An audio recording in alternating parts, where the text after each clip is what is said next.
जी हाँ दोस्तों, आखिर अचानक ऐसा क्या हो गया कि सुबह सुबह भारतीय जनता पार्टी के खेमे के लिए झटके की खबर आई और कैसे राहुल गांधी ने अपनी एक रणनीति से इंडिया गठबंधन को न सिर्फ मजबूत कर दिया बल्कि आने वाले दिनों में एक ऐसी बिसात बिछा दी जिसकी कल्पना शायद मोदी शाह ने नहीं की थी। दरअसल ममता और उद्धव की तरह बीजेपी की नजरें शरद पवार की एनसीपी पर लगी हुई थी, मगर शरद पवार के सांसदों को तोड़ने में शाह कामयाब नहीं हो सके, या यूं कहें कि राहुल के साथ मिलकर शरद पवार ने शाह की रणनीति को फेल कर दिया। दरअसल बंगाल चुनाव के बाद जब ममता के लोगों पर हमले हो रहे थे, पार्टियों के दफ्तर तोड़े जा रहे थे, लोगों पर अटैक हो रहे थे, नेताओं के दफ्तरों को तोड़ा जा रहा था, तो उस समय ममता ने दिल्ली में लगातार सोनिया गांधी और राहुल गांधी के साथ में लंबी बातचीत की थी। खबरें आई थी कि कांग्रेस के साथ ममता विलय कर रही है, मगर फिर वो बात वहीं की वहीं रह गई। अगर उस समय कांग्रेस में विलय हो गया होता तो टीएमसी का, तो फिर पार्टी पर ममता का कब्जा बना रहता, क्योंकि दोस्तों दरअसल जो नियम और कानून है पार्टी पर कब्जा बनाए रखने के लिए, उसमें यह है कि भले ही 2/3 सांसदों और विधायकों के साथ में कोई गुट अलग हो जाए, लेकिन अगर ममता का विलय कांग्रेस में होता तो फिर कांग्रेस के सांसदों को जोड़कर उसका 2/3 चाहिए होता और साथ ही साथ में पार्टी का संगठन, पार्टी का संविधान आड़े आता। दोस्तों आपने देखा कि उद्धव के बागियों ने क्या कहा कि हम इसलिए टूटे क्योंकि उद्धव कांग्रेस में मर्जर कर रहे थे, हम इसके खिलाफ थे, क्योंकि अगर मर्जर हो गया होता तो उद्धव के बागियों के लिए रास्ता रुक गया होता।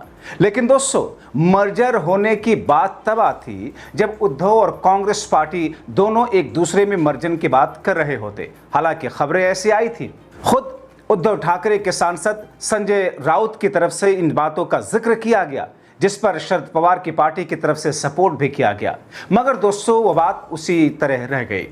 अब इस बीच में शरद पवार की एनसीपी को तोड़ने में शाह का ऑपरेशन लोटस लगा हुआ है, तो ऐसे में शरद पवार ने राहुल संग मिलकर गेम कर दिया। खबरें हैं कि बात फाइनल हो चुकी है, ऐलान बाकी है। शरद पवार की पार्टी का कांग्रेस में विलय की अटकलों पर कांग्रेस नेता ने स्थिति साफ करते हुए बड़ा ऐलान कर दिया।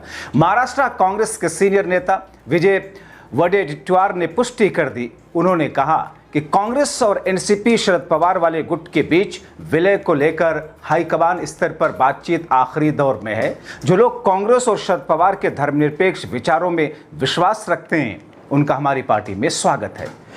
दोस्तों खुद दरबारी मीडिया एनडीटीवी की रिपोर्ट के मुताबिक महाराष्ट्र के अंदर विपक्ष के पूर्व नेता और कांग्रेस के विजय वडेट्टीवार ने कहा है कि विलय के लिए हाईकमान के साथ बातचीत अंतिम दौर में है, जल्द ही औपचारिक ऐलान होगा।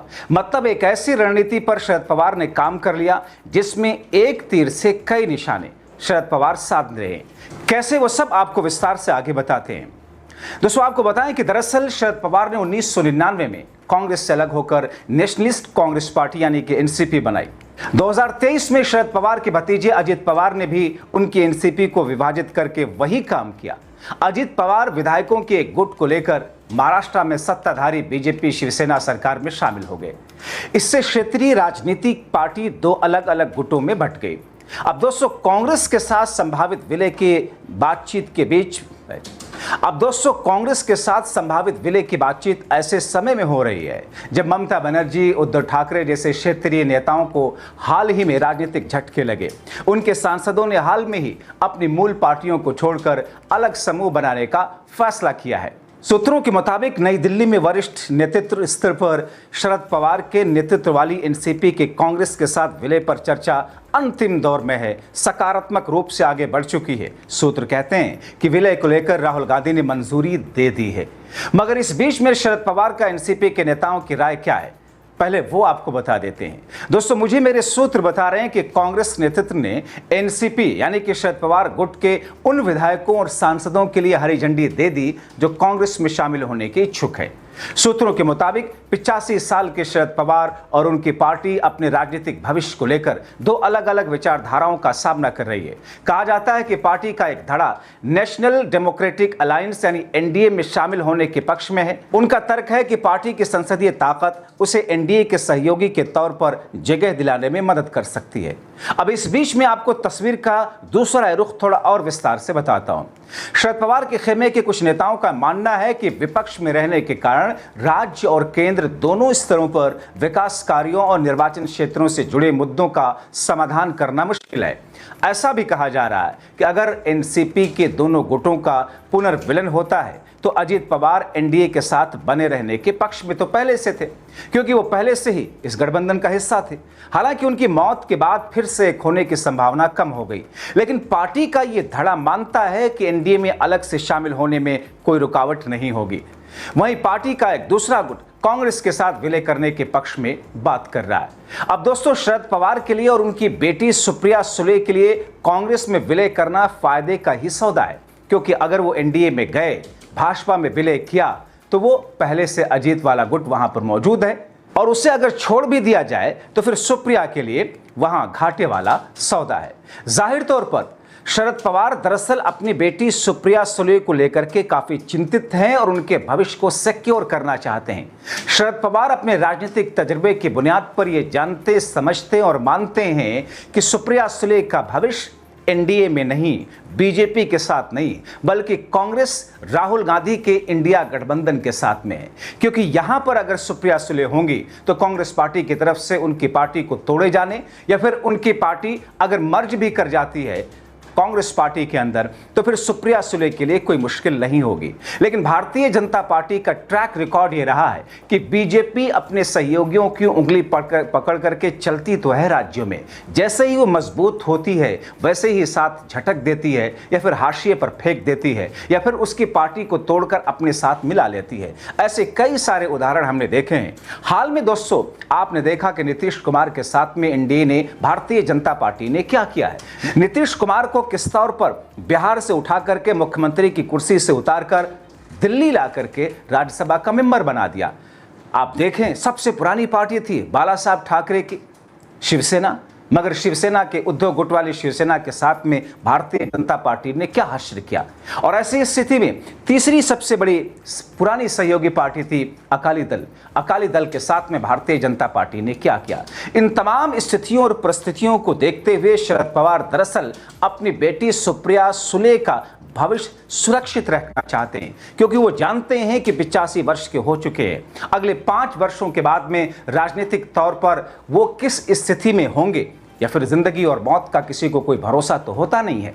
तो फिर ऐसी स्थिति में दोस्तों राहुल गांधी के साथ में शरद पवार ने जिस किस्म की वार्तालाप की, जिस तरीके की बातचीत हुई, और ऐसे में वो हश्र देख रहे हैं चंद्रबाबू नायडू की पार्टी टीडीपी का। टीडीपी के मुखिया चंद्रबाबू नायडू भी जिस तरीके से, जिस अंदाज में रणनीति बना रहे हैं आगे आने वाले दिनों के लिए, जिस तरीके से वो इंडिया गठबंधन के साथ नजदीकियां बढ़ा रहे हैं, जिस तरीके से वो राहुल गांधी के 2 मुख्यमंत्रियों की तारीफ करते नहीं थकते, जिस तरीके से कांग्रेस से संपर्क साधने की कवायद में है, तो ऐसी स्थिति में आने वाले दिनों में केंद्र की राजनीति का भी अंदाजा उनको बखूबी है। जाहिर तौर पर ये वो कड़ियां हैं जिन कड़ियों के बुनियाद पर शरद पवार राहुल गांधी के साथ में आगे आने वाली राजनीति को देख रहे हैं। और ऐसी स्थिति में राहुल गांधी के साथ में आने के लिए उन्होंने करीब करीब फैसला कर लिया है, यानी कि मर्जर ही एक आखिरी रास्ता है। इससे 2 फायदा होगा। एक तो शरद पवार की पार्टी जिनके सांसदों को तोड़ने की कवायद अमित शाह का ऑपरेशन लोटस कर रहा है वो धराशायी होगा, और दूसरा मर्जर के बाद किसी भी कीमत पर शाह का ऑपरेशन लोटस शरद पवार के सांसदों को तोड़ने की हैसियत में होंगे ही नहीं, क्योंकि तकनीकी पहलू, कानून और फिर नियम वहां पर उनको आड़े आएंगे। तो इन तमाम चीजों के बीच में दोस्तों महाराष्ट्र की राजनीति एक ऐसे करवट की तरफ दिखाई दे रही है जिसका असर केंद्र की राजनीति पर पड़ना बहुत ही स्वाभाविक है। और आने वाले 2029 के लोकसभा चुनाव से पहले, अभी जबकि उत्तर प्रदेश समेत 5 राज्यों में विधानसभा के चुनाव हैं, जाहिर तौर पर इस बीच में इंडिया गठबंधन को मजबूत करने के लिए शरद पवार अब खुल करके आगे आना चाहते हैं। यानी कि शरद पवार, राहुल गांधी, शरद पवार, सुप्रिया सुले समेत एनसीपी शरद पवार वाले गुट और कांग्रेस के गुट के एक साथ होने से न सिर्फ कांग्रेस मजबूत होगी, बल्कि शरद पवार, उनके परिवार के राजनीतिक जो पूरी विरासत है वो भी सुरक्षित रहेगी। तो फिर इंतजार करना होगा कि आने वाले दिनों में यह फैसला होता कब है। आप क्या सोचते हैं? अपनी राय कमेंट बॉक्स में जरूर लिखें।